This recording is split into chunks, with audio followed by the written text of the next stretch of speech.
Hi. There are many definitions to define old or disabled. Me personally, being old is when your body starts to deteriorate on you, where your bones are more fragile, you have more health issues, or where, for example, you heal slower than you were.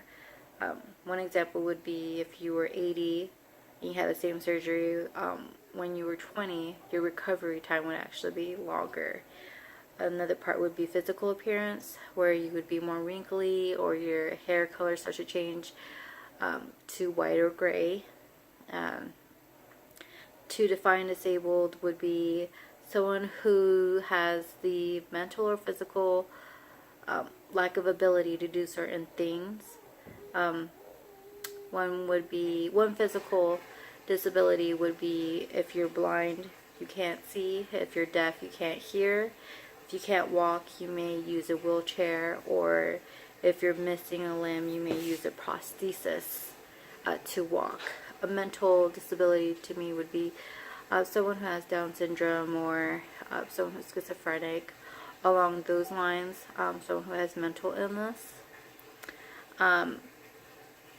If I were to ask my brother what old is, he would tell me an age. He would tell me 50.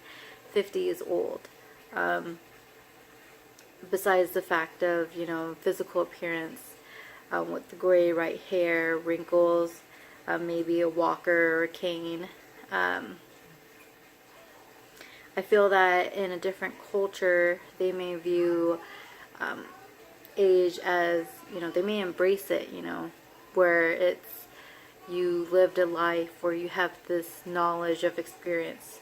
In American culture, sometimes where there's some people who think that, becoming old, they fear it, where it's close to, the end of their life, stuff like that. When it comes to the elderly or disabled, in my family, it's important for family to take care of them, just so that we make sure that they're being cared of properly, or to also show that we're there for them whenever they need. A family doesn't have to be someone who's blood related. It could be someone who's very close to you. Currently, right now, my great grandmother lives with my grandma and my uncle, and they all take care of each other. My great grandmother, she's in her 90s, and my grandma is in her 60s.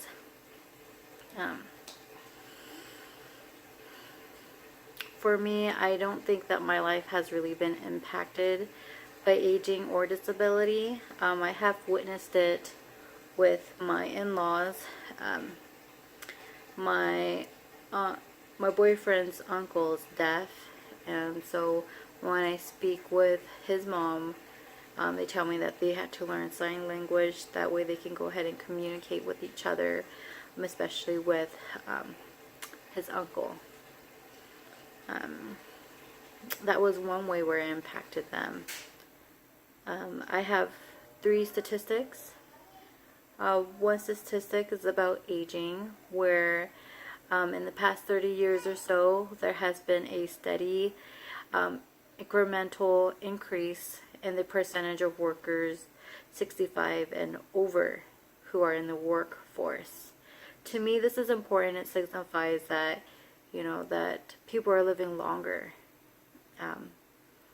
They can work more and then save the last bit of their lives in retirement later on. Another statistic that I have here is that this is regarding disability, where there is little difference between men and women in the likelihood of having a disability, but there are differences by race and ethnicity. And the statistic is that Asians were least likely to say that they had a disability at 6.9%, followed by Hispanics at 8.8%. American Indians or Alaskan Natives actually were most likely to report disability at 17.7%. Similar percentages of whites, they're at 13.9%, and blacks are at 14.1%. They have reported living with a disability. Another statistic regarding disability would be the most common types of disability involve difficulties with walking or independent living. More than 20 million people ages 18 and older reported having serious difficulty walking or climbing stairs in 2015. And I feel like these statistics are important because it just shows how many people amongst us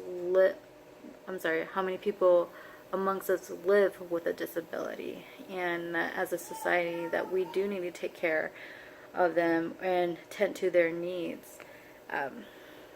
What I've learned in this course is that it really opens your mind and actually, trying to understand or see other people's perspectives when it comes to culture, or by their age and disabilities. I feel that when we understand more and we actually have the ability to care to their needs, for example, I've noticed that in movie theaters, they're really a deaf person can't really enjoy it unless they can read lips, or even can't really enjoy it fully. If we as a society can understand that, we can make it to where anybody with a disability can actually enjoy going out to public places where they can communicate easily, especially in the healthcare field, where it needs to be more accessible, where that we actually have an interpreter so that patients aren't, where there's not any miscommunication between healthcare staff and the patient. And this is what I've learned in this course, and I've actually really enjoyed it. I feel like I have a more understanding and have a more open perspective when it comes to different cultures.